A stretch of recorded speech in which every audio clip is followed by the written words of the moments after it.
Hodgkin's disease used to be a universally fatal disease as little as the 1960s. So I want to tell you the story about this young man and how things changed. As you can see, he's in a Navy uniform. He came home from the USS Henderson in the Vietnam War. And what this picture doesn't show you is a large lump on his neck. When his primary care doctor saw it, he immediately wanted that young man to go to the hospital, and he did.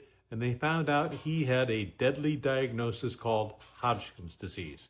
He immediately went to the U.S. Navy Yards, and there they underwent a series of tests, including have surgery, where he opened up his abdomen, biopsied his spleen and his liver, and found that he had Hodgkin's disease above and below the diaphragm.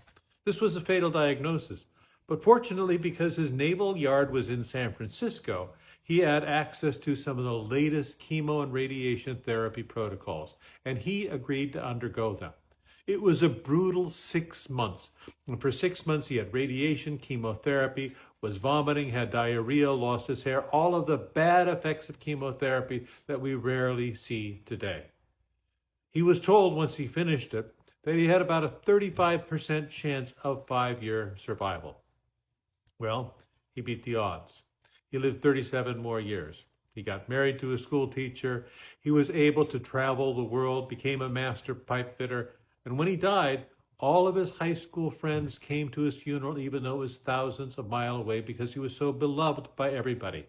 Because of the brutal radiation and chemotherapy, he was left sterile and couldn't have kids. So he became the uncle to everybody's kid, endlessly playing with any child at any time for any reason.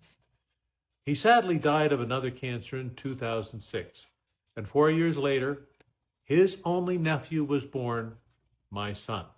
And my son was named after him. Unfortunately, the other cancer did get my brother Jimmy, and we still have progress to make.